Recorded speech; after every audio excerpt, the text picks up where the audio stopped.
remember seeing her heart beating at one of those first ultrasounds that we had. So I knew what her heart looked like, and immediately I did not see it.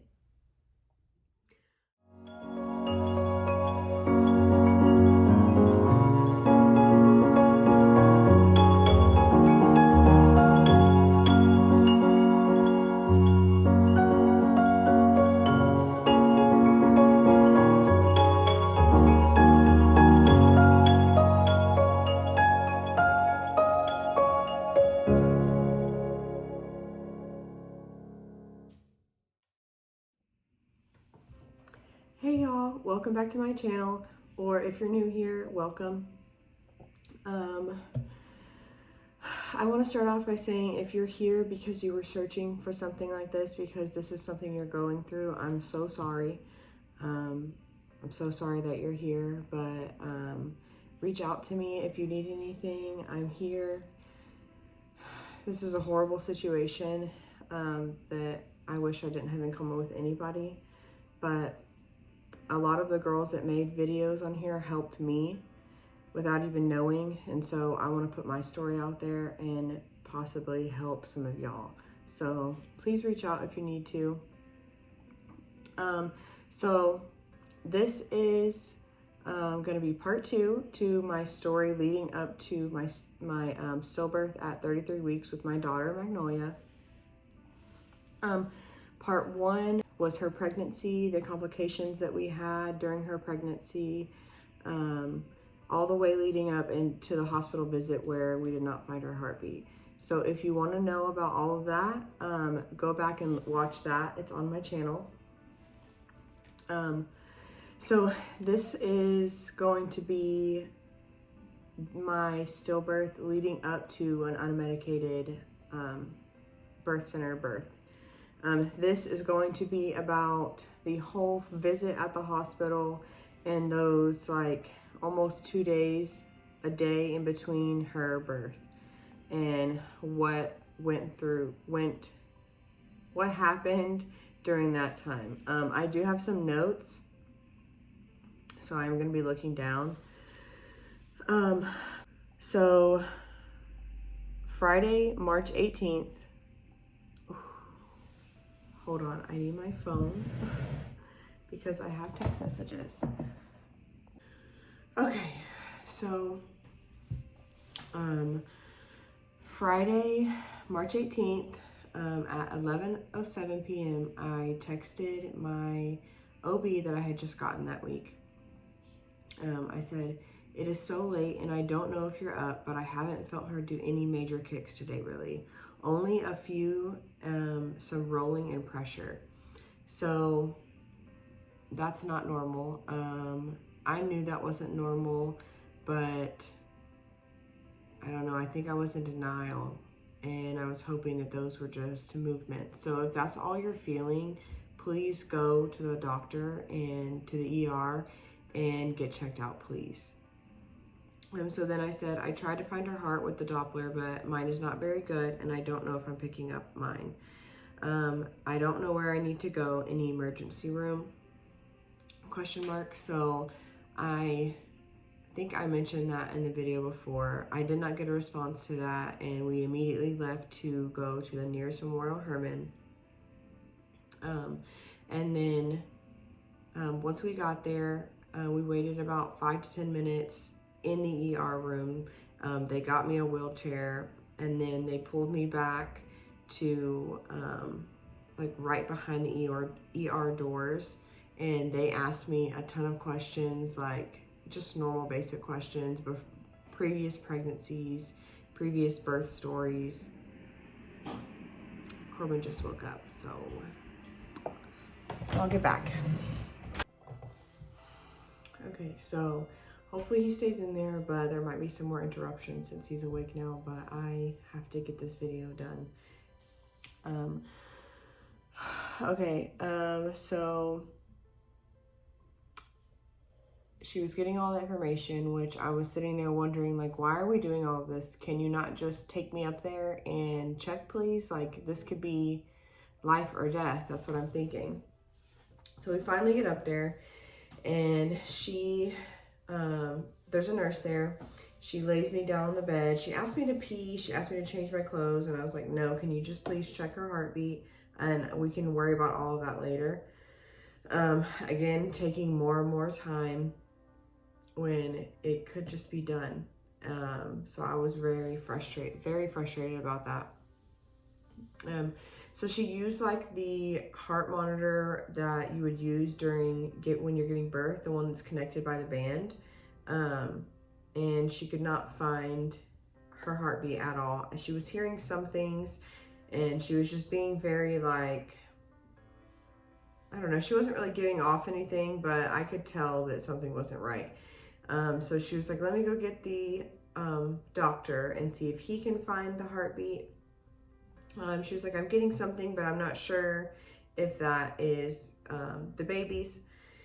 So the doctor came in with 2 more nurses, and so immediately I was like, okay, yeah, this is gonna be bad. And I already knew whenever she was looking for the heart tones that she had to have been gone, because it doesn't take that long. There's no reason that it would take that long. It's never taken that long anytime. I've always been able to find it even at home. So the whole time, even in the beginning, in the morning and everything, I was in denial all day. So he came in with 2 more nurses. Then I finally changed my clothes. I believe I went to the bathroom at some point during this, and I did notice that I had been leaking fluid. I don't even think I mentioned it to them because they were already asking so many other questions. I just wanted to see if she was okay. They asked me, or they told me they were going to put an IV in my arm, which I want to know why. I don't want to just have a needle stuck in my arm. I'm becoming a doula to give women informed decision-making skills, and that's not what I wanted. And they all just just dumbfounded, like that I even asked that question. Like they didn't even know how to answer, what is that for? And they just said, you need it. And I said, but I need it for what? I don't understand. Like, why are you doing that? And me and Fauna just looked at each other like, do they not know why they're giving it to me? I don't know what's going on. So the doctor was like, we don't need to do that. And I just got on the bed and he did the ultrasound. I don't remember what she looked like at all on the ultrasound. I wasn't looking for that. I was looking for her heart. And I had been at so many ultrasounds, I knew what her heart looked like. I remember seeing her heart beating at one of those first ultrasounds that we had. So I knew what her heart looked like, and immediately I did not see it. And so we went home. We decided to go home, and this was about 2 or 3. They did do a test to see if I had any infections, to make sure that nothing had gone wrong and I didn't need to be in the hospital or take any antibiotics. So that came back, and then they released me. Okay, so then I went home and we pretty much just like tried to sleep. I don't know, I cried. I really could not sleep. It was just the worst feeling.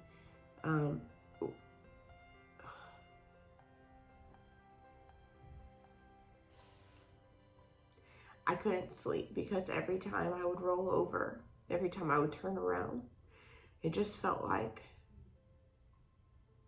a bowling ball in my stomach, to where usually she moved with me. Like she was it was like, I don't know, not really moved with me, but she was her own person. And she just, whenever I would roll over, her whole body would just go over. And I remember some point in that early morning, I told Fonda, I can't wait anymore. This is the worst feeling ever, having her inside of me. She just feels so heavy.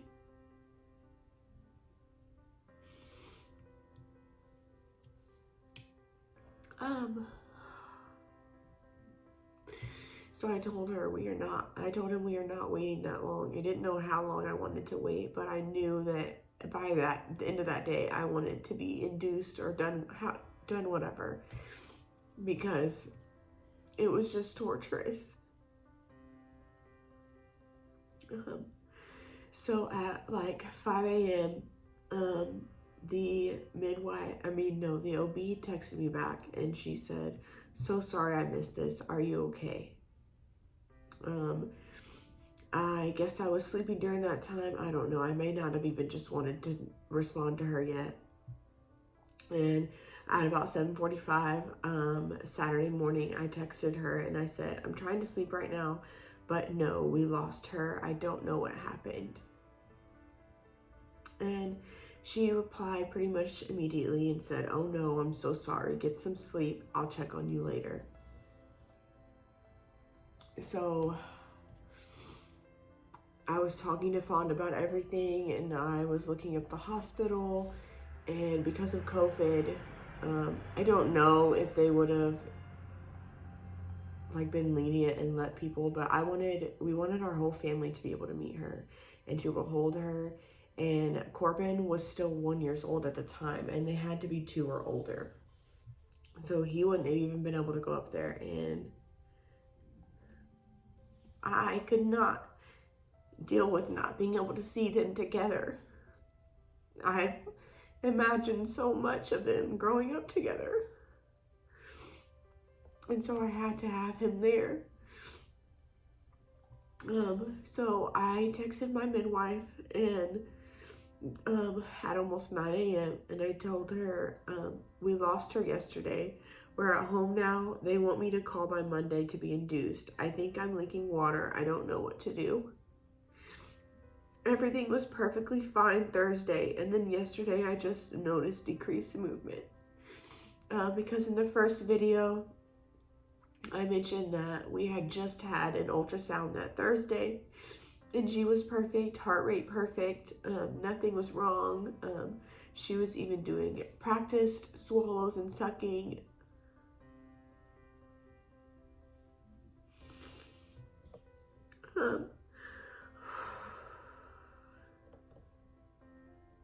That just makes me very emotional because I breastfed Corbin until he was over 2 years old.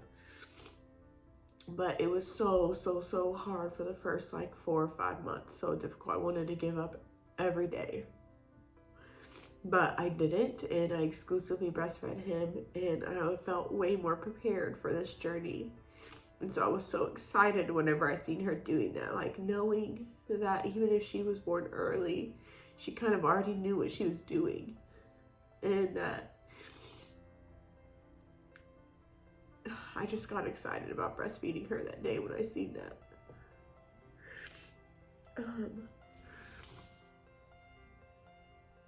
So my midwife responded and she said, "Oh no, I'm so sorry, Haley. If you think you are leaking, it could be amniotic fluid. If it is, then contractions will probably start naturally within 24 hours. I said, "I'm almost positive. It's little gushes.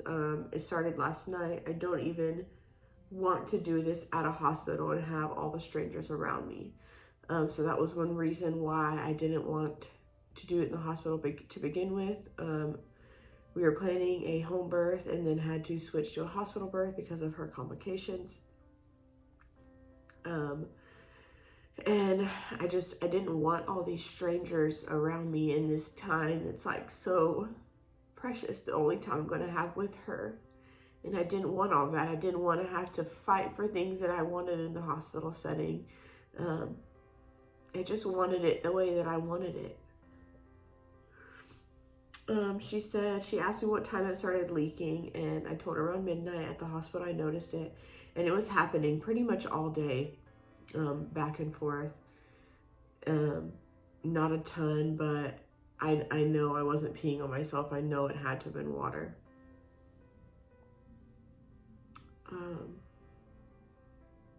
This is just something I thought about.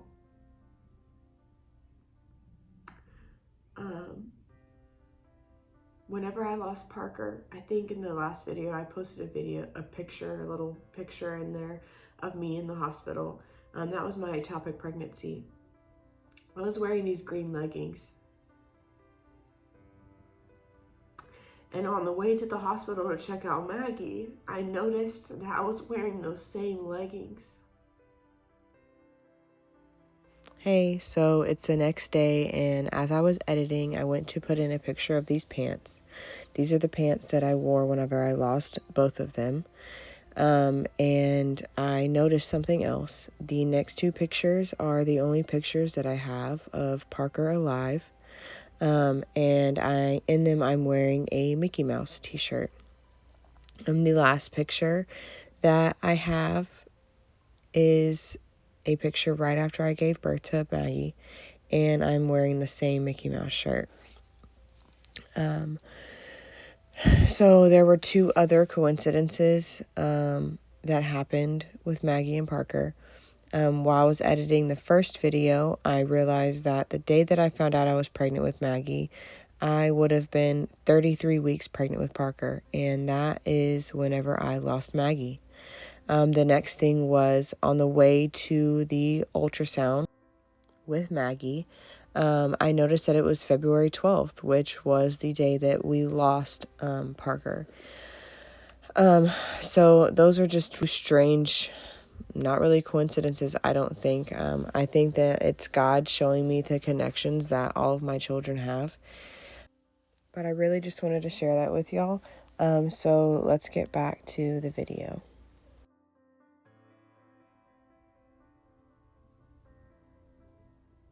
And in that moment, for some reason, I just knew, like, of course, still telling myself, no, that can't be happening. But I knew that it was just done. So the first thing I did whenever I got home, literally walked in the door and ripped those pants off and threw them away. They had water on them because I had been leaking so much. And that's what made me think about it. But I threw them away. I felt like they were bad luck.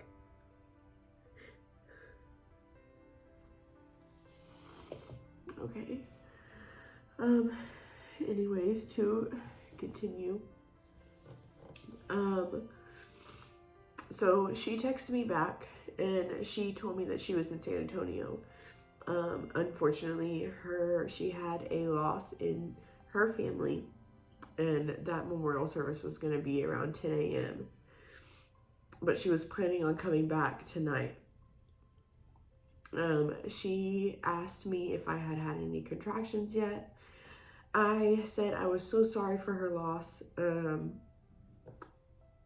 And then she said, I think I can come back sooner. I really want to be there with you. Let me see if you can deliver at the center. I remember just crying because she was so kind. And this was like at 9 o'clock and the OB still had not messaged me to check on me at all. And for her to say that whenever she was going through a loss too, just meant so much to me. So I told her I haven't noticed any really, maybe a little tightening a few times. I was having what I thought were Braxton Hicks that week. But they weren't very often. And they weren't very severe at all. It was very, very mild. And I told her I would love to have you here with me and to do it at the center. And so she took about 30 minutes or so. Let me see.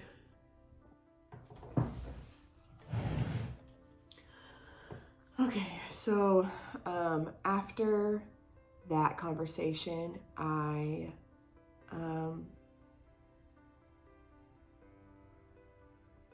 called my best friend, Brittany.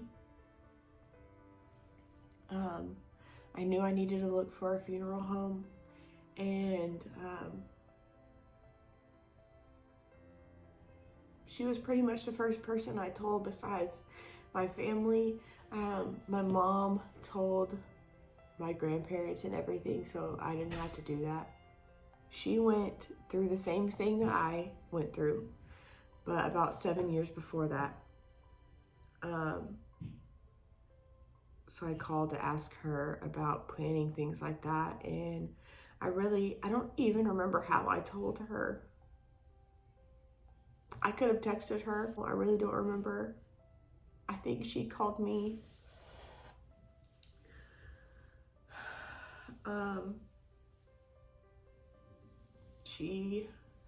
She told me about some of those things that I wanted to talk to y'all about, the graphic things, and I am so grateful that she told me those things beforehand, because they would have been even more traumatizing had I not known that those things were going to happen.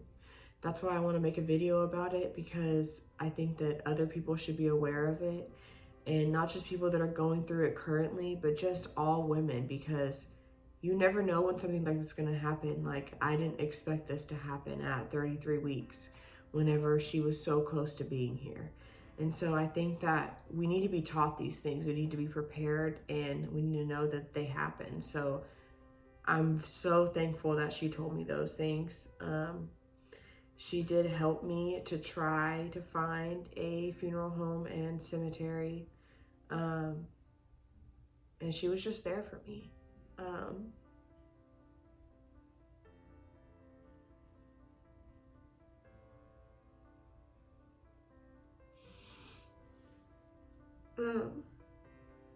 After I lost Parker, she came over and brought us food, and it was during a huge snowstorm in Texas, which we don't get.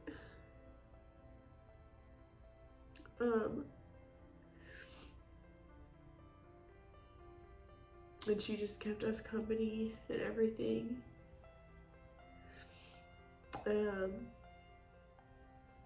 She actually got us a gift that my sister picked up on her way to the birth center.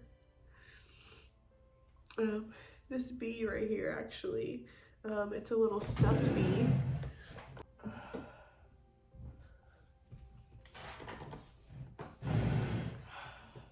This was Maggie's. My son has one too. She had this one with her after I had her, and then my son had his. I took this home, and then I slept with this after I had her. Then at the funeral, they switched, and he put his bee in the casket with her. And so she would always have something connecting her to her brother. He was allowed to sleep with this for a while after I stopped sleeping with it in the very beginning. But he is way too rough, so I ended up ordering a few more.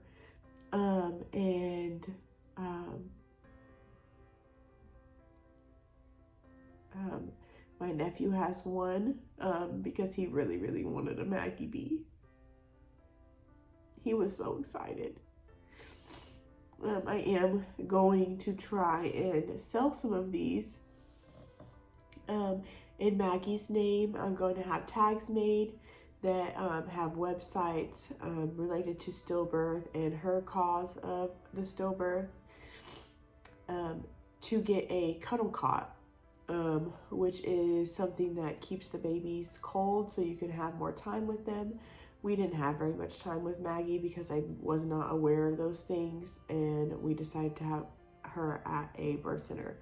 I don't know if the hospital even had one that I was going to, but I wasn't aware of them until after I had her. But we're going to try to raise money to get one, either to donate to a hospital or to donate to my midwives, and they can use it for other midwives in the area and lend it out in her name. But so she got me those. Yeah, so that's just a little bit about her. She's really amazing. God definitely put us in each other's lives for a reason.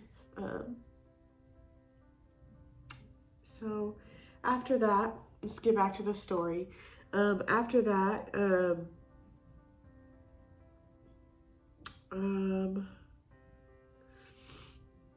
so after that, at about 12:30, I texted my midwife again, and I asked her, should I do anything to try and get labor started, or just let it go along as it goes?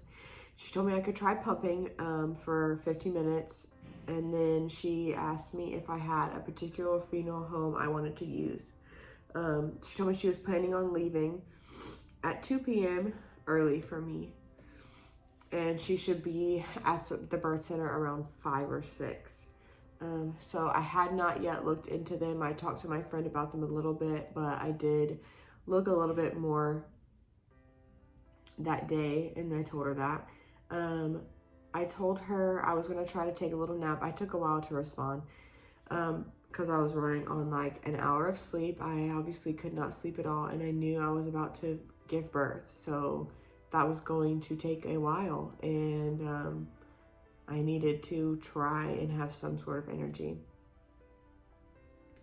So she actually looked around and did tell us about a couple places. At 4 o'clock, I texted her again and told her I had only still had mild cramping. Nothing had started yet, and I was going to try pumping soon. And I asked if we could push it to 7. I actually didn't. I think I only pumped for like a few seconds. It was just really traumatizing, and it really hurt to be pumping to make her come when I didn't want her to leave. And just breastfeeding in general was it's just a really big trigger for me dealing with her. And so then I asked her what happens if labor doesn't start soon. And she told me that we could, they have herbs and things at the birth center that can get me going. And so I asked her everything we should bring with us. And she told me everything that was on the list that she had given me. Then at about 6:40, which is, we were supposed to be meeting around 7, I texted her and told her we were going to be a little bit late because my parents were coming to drop off Corbin because they took Corbin back from my sister that day. Because I didn't think it was okay to be around him all day. I was just going to be crying all day, and I needed him to be away from all that. And so my parents took him back after we left the hospital. So they were coming to give him back to my sister, and they were going to go with us to the birth center and stay with us during the early labor, trying to get labor started. So I thanked her for everything and told her that we found a funeral home, and I let her know which one that was because I had talked to her on the phone and she needed to know so she could try to set up the person to come pick up Maggie. So about 8:30, we got to the birth center, and my mom got there a little bit later, so we got there and got all settled in, and yeah, so that is pretty much that whole process from finding out she didn't have a heartbeat to going to the birth center to try and get labor started naturally. One reason why I didn't want to have her that way was because I did not want to be induced with Pitocin. I do know that the contractions are way harder with that, and it is a lot more difficult. I do know they're way more difficult with Pitocin. They're stronger, and most women have to have an epidural whenever they have Pitocin. And I try to take as least amount of medicine and all of that as possible. And I honestly really wanted to feel her. I really wanted it to be like a normal live birth. And so I didn't want to have to get an epidural. I didn't do it with my son. He was unmedicated at the hospital. So it was just kind of all part of my plan. So yeah, that is one of the reasons why I wanted to do it at the birth center. So that is the end of this video. The next video will be her actual birth story. I'm so excited to tell that story. I love telling it. Of course, it's still going to be emotional, but I love the way that I was able to give birth to her. And I just love birth in general. One of the reasons why I'm becoming a doula. I want to be involved with it more than I can actually give birth. So yeah, if you like this video, please like it. And if you want to make sure that you see the next part, then please subscribe so you can be notified whenever I do post it. But thank you for watching, and I'll see you next time. Bye.